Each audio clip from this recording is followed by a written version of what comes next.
जय महाकाली, हर हर महादेव।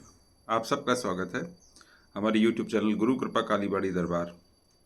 माँ भगवती, माँ दुर्गे, माँ महाकाली अपने साधकों की नवरात्र के दौरान परीक्षा किस प्रकार से लेती हैं, इस विषय में आज आपको अपने ज्ञान से, अपने अनुभव से आपके साथ में कुछ चीज़ें, कुछ अनुभव साझे कर रहा हूँ। उम्मीद है आप सबके काम आएंगे और आप सब कहीं ना कहीं अनजाने में ही सही इन चीज़ों को महसूस कर रहे होंगे। देखिए मित्रों, जिस समय नवरात्रि, जो चाहे शारदीय हों, चाहे चैत्र के हों या आषाढ़ के हों, गुप्त हो या प्रकट हों, ये चारों नवरात्रों में माँ भगवती, जो लोग सौम्य स्वरूप से माँ भगवती की सिर्फ सेवा पूजा के माध्यम से या उन्हें भक्ति भाव से जब पुकारते हैं और उनकी साधना के अलावा उनकी सेवा पूजा जो लोग करते हैं, उनसे अलग यदि आप थोड़ी बहुत भी साधना करते हैं या व्रत का संकल्प लेते हैं या ये कहा जाए कि आप मंत्र जाप करते हैं, उनके साथ में माँ भगवती किस प्रकार से उनकी परीक्षाएं लेती हैं और उन्हें किस प्रकार के संकेत देती हैं, ये मैं आज आपसे साझा करता हूँ। देखिए, जो लोग माँ भगवती के व्रत करते हैं, उनके संकल्प के साथ में नियम से साधनाएं करते हैं, नवरात्रि की इन 9 रात्रियों में 3 चरण होते हैं। हर तीसरे नवरात्रि के बाद में एक चरण आएगा। पहले 3, फिर 4 से 6, फिर 7 से 9।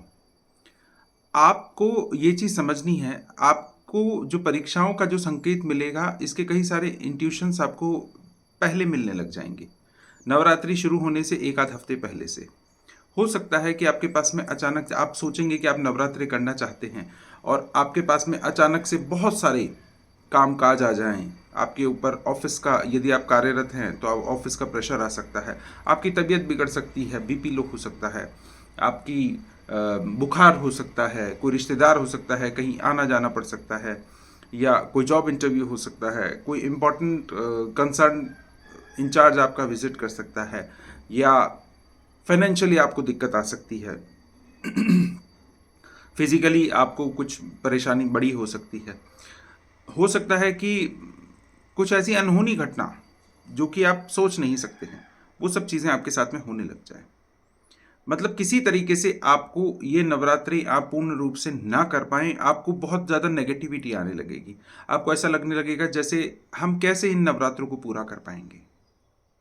ये सब परेशानियां आती हैं, ये सब जो मुश्किलें हैं, ये आपको हर नवरात्र में जैसे जैसे जैसे जैसे आप माँ की तरफ बढ़ते चले जाएंगे, ये सारी समस्याएं आपको घेरने लगेंगी।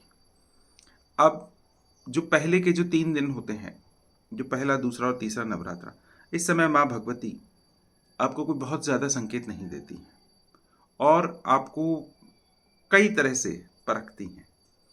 इसमें आपका ब्रह्मचर्य भी है, आपका तेज भी है, आपका अपने ऊपर कंट्रोल हो सकता है कि चला जाए, आपको गुस्सा आने लगे, बहुत प्रचंड क्रोध हो, ये सब होगा।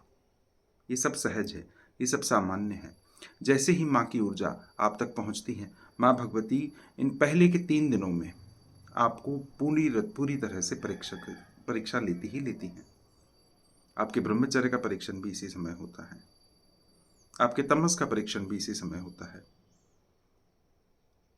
ये 3 जो पहले के जो 3 नवरात्रे होते हैं, इसी में आपकी ज्योत भी, जो अखंड ज्योत यदि लोग जलाते हैं, या हो सकता है कि जो लोग व्रत कर रहे हैं उनको बहुत ज़्यादा भूख लगने लगे, उनका व्रत संकल्प टूट जाए या और किसी प्रकार का अड़चन आ जाए जिससे कि आपका व्रत पूजा विधि विधान पूरा ना हो पाए। नवरात्रों में, ये 9 दिनों में हमेशा आप इस बात को ध्यान रखना, एक जो शुरुआत की परीक्षाएं होती हैं उसके बाद में ये पहले के जो 3 दिन होते हैं बड़े मुश्किल होते हैं। इन 3 दिन के बाद में माँ भगवती की ऊर्जा आपके घर में, आपके साथ में नियंत्रित हो जाती है।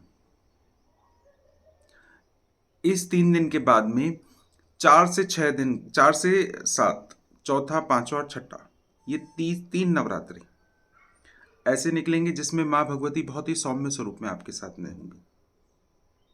इस समय पे माँ बहुत ही स्नेह, वात्सल्य का अनुभव कराती हैं। और इस समय माँ भगवती अपने घर में बहुत सौम्य स्वरूप में बड़े सहज भाव से आपके साथ में रहेंगी। अब इसके बाद 7वां, 8वां और 9वां, ये 3 दिन जो होते हैं, ये माँ भगवती के बहुत ही प्रचंड दिन होते हैं। इस समय आप माँ की शक्ति को पूर्ण रूप से अनुभव कर सकोगे। इस समय पे किए जाने वाले अनुभव बहुत ही ज़्यादा प्रत्यक्ष होते हैं और बहुत प्रचंड, बहुत उग्र भी हो सकते हैं। जैसा जिसका भाव वैसा उसको प्रत्यक्षीकरण मिलेगा ही मिलेगा। माँ भगवती इन 3 दिनों में, जो आखिरी के 3 दिन होते हैं, बहुत विशेष होते हैं। इस समय पे माँ भगवती शक्ति, सिद्धि और बहुत तरह के आशीर्वाद माँ देती ही देती हैं। चाहे कोई व्रत करे, चाहे संकल्प करे या मंत्र जाप करे, जिसका जैसा सामर्थ्य, जिसका जैसा भाव, उस हिसाब से ही माँ भगवती उसको उसी तरह से आशीर्वाद देती हैं। यही 3 रहस्य हैं और यही 3 चरण होते हैं माँ भगवती के नवरात्रों के। आपने कभी ध्यान नहीं दिया होगा। अब यदि जो कुछ मैंने आपको बताया है, यदि इस अनुभव से, इस तरह से अगर आप इनको देखना, नोटिस करना जब शुरू करोगे, आपको लगने लगेगा कहीं न कहीं इसी तरह हर किसी के साथ में ये सब चीज़ें होती हैं। आशा करता हूँ आपको मेरे द्वारा दी जा रही ये जानकारी अच्छी लग रही है। और मैं आपसे निवेदन करता हूँ, यदि आप इसी तरह के अनुभव करते हैं तो मुझे कमेंट करके ज़रूर बताएं। जय महाकाली, हर हर महादेव। आप सब पे माँ का आशीर्वाद सदा सदा के लिए बना रहे।